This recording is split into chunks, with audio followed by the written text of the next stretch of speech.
प्रशासन के अधिकारियों के आचरण पर भारतीय जनता पार्टी एसडीएम पांवटा साहब को उनके पद से हटाने की मांग करती है और जब तक जुडिशियल इंक्वायरी ना हो उन्हें किसी भी संवेदनशील पद पर ना बिठाया।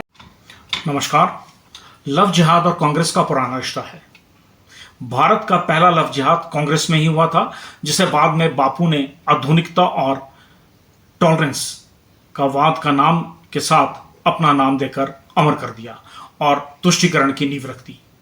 लेकिन वह दंश व पीड़ा आज भी भारत के जख्म को हरे करती है और प्रशासन उन जख्मों पर नमक छिड़कने का काम करता है। ऐसा ही मामला सिरमौर स्थित पांवटा साहिब विधानसभा के माजरा क्षेत्र के परदूनी गांव में 4 जून 2025 को नाबालिग लड़की के अपहरण के समय देखने में आया है, जब एक विशेष समुदाय का युवक नाबालिग को लेकर के फरार हो लिया तो अभिभावकों की शिकायत के पश्चात पहले प्रशासन हरकत में नहीं आया। विरोध और आंदोलन के पश्चात जब हरकत में आया तो प्रशासन अपना मानसिक संतुलन खो बैठा।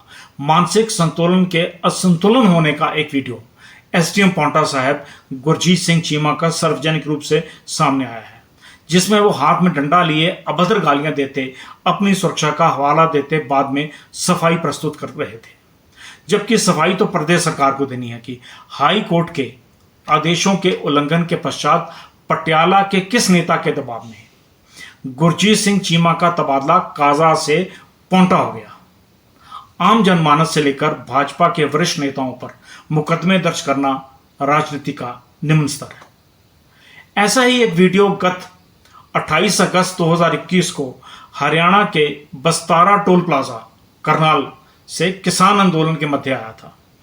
एसडीएम आयुष आना का भी यह वायरल हुआ था, जिन्हें तुरंत पद से हटाकर उनके स्थान पर गौरव कुमार को एसडीएम नियुक्त किया गया था। वीडियो सामने आने के पश्चात तत्कालीन मुख्यमंत्री खट्टर साहब ने इन्हें तुरंत इनके पद से हटा दिया था और जुडिशियल इंक्वायरी मार कर दी थी। उनके असंवेदन व्यवहार को लेकर उस समय पूरी हरियाणा कांग्रेस और राजनीतिक कार्यकर्ताओं ने अवमानवीय आचरण का हवाला देकर तूफान खड़ा कर दिया था। क्या पांवटा साहब के एसडीएम का आचरण और व्यवहार उससे भिन्न है? कांग्रेस को बताना चाहिए। क्या व्यवस्था परिवर्तन के खाली बर्तनों के कानों में कुछ आवाज जाएगी?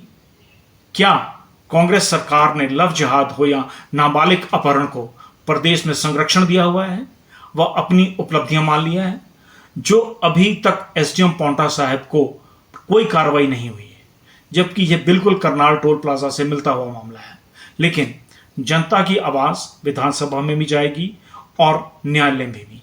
प्रदेश की बिगड़ती कानून व्यवस्था और प्रशासन के अधिकारियों के आचरण पर भारतीय जनता पार्टी एसडीएम पांवटा साहब को उनके पद से हटाने की मांग करती है और जब तक जुडिशियल इंक्वायरी ना हो उन्हें किसी भी संवेदनशील पद पर ना बिठाया जाए, प्रदेश सरकार सुनिश्चित करे और इसे पूरे प्रकरण में एसडीएम की एसीआर में दर्ज करें, यह डिमांड करती है, ताकि अन्य अधिकारियों को अपनी जिम्मेवारी का एहसास हो।